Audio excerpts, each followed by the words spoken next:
Perkenalkan, nama saya Firda Gustina dengan NIM E0131231041 ingin menjelaskan tentang paradigma baru manajemen. Manajemen itu apa sih? Ya kan? Di sini akan menjelaskan tentang manajemen. Manajemen adalah proses pengorganisasian, pengaturan, pengelolaan sumber daya manusia sampai dengan pengendalian agar bisa mencapai tujuan dari suatu kegiatan. Atau untuk lebih singkatnya adalah pembagian kerja. Pastinya manajemen itu mempunyai tujuan, fungsi, dan unsur manajemen. Nah, di sini saya akan menjelaskan secara singkat tentang tujuan, unsur, dan fungsi tentang manajemen. Tujuan yang pertama tentang manajemen adalah untuk memaksimalkan efektivitas dan efisiensi. Yang kedua, untuk mengembangkan kemampuan karyawan atau anggota organisasi sesuai dengan bidangnya. Yang ketiga adalah untuk memudahkan proses adaptasi terhadap terjadinya perubahan dalam berbagai bidang.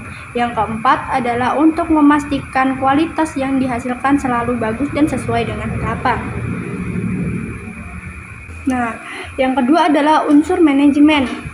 Unsur manajemen yang pertama adalah sumber daya manusia, yang kedua metode, yang ketiga mesin atau alat teknologi yang digunakan, yang keempat bahan baku atau material, yang kelima pendanaan atau uang, yang keenam adalah market atau pasar. Nah, yang ketiga adalah tentang fungsi manajemen. Fungsi manajemen yang pertama adalah pengorganisasian, perencanaan, pengarahan, dan pengawasan.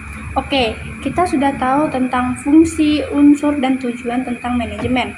Nah, sekarang kita akan masuk ke paradigma baru manajemen. Saya akan menjelaskan tentang paradigma itu sendiri. Paradigma adalah suatu keyakinan atau kepercayaan yang mendasari seseorang dalam melakukan segala tindakan. Yang kedua adalah manajemen paradigma baru. Manajemen paradigma baru merupakan manajemen profesional gaya baru dengan visi dan misi masa depan untuk menjadi unggulan dan terbaik. Paradigma baru manajemen berhubungan dengan usaha untuk tujuan tertentu dengan jalan menggunakan sumber-sumber yang tersedia dan dalam organisasi dengan cara yang sebaik mungkin. Artinya adalah paradigma baru manajemen meliputi perencanaan, pengorganisasian, pengerjaan, pengarahan, dan fungsi pengendalian dalam cara yang paling efisien untuk mencapai tujuan-tujuan. Untuk lebih singkatnya adalah manajemen paradigma baru merupakan manajemen profesional gaya baru berbasis perubahan, berwawasan lingkungan, bernuansa kewirausahaan, dan berorientasi pada efektivitas pencapaian sasaran dan efisiensi penggunaan sumber daya untuk mencapai sebuah tujuan. Oke, kita sekarang akan bahas tentang strategi dalam paradigma baru manajemen.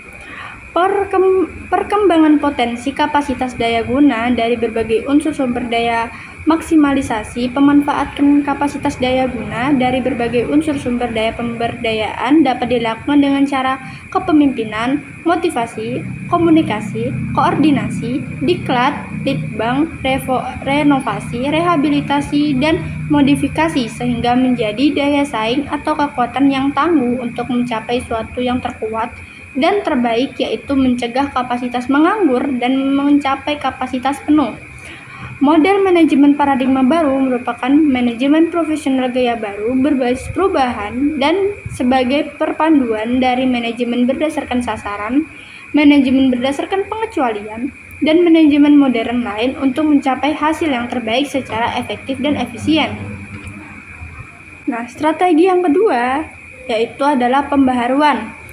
Berevolusi dan berorientasi pada perubahan dari kondisi lama menjadi kondisi baru di berbagai sektor, penggali peluang untuk menciptakan sesuatu yang tidak sempurna menjadi sempurna, teori ketidaksempurnaan, menciptakan sesuatu yang tidak ada menjadi ada, teori kreatif, menciptakan sesuatu yang tidak mungkin menjadi mungkin, teori inovatif, pembaharuan dapat dilakukan dengan cara imajinasi, inspirasi, kreatif, inovatif, ide, prakarsa, inisiatif, sehingga menjadi daya cipta atau kekuatan yang dinamis untuk menciptakan sesuatu yang terdepan yang beda dengan yang baru, yaitu perbaikan terus-menerus dan inovasi berkelanjutan. Proses model manajemen paradigma baru bermula dari PAC dan penggunaan SD 6M.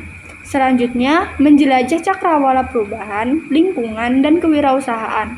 Filosofi mendasari prinsip ekonomis dan produktif, strategi penggunaan teknik pemberdayaan dan pembaharuan, orientasi pada efektivitas dan efisiensi, dan berakhir pada pencapaian tujuan. Sekian presentasi saya pada hari ini. Mohon maaf apabila kekurangan kata atau ada kesalahan kata dalam presentasi kali ini. Saya akhiri. Terima kasih.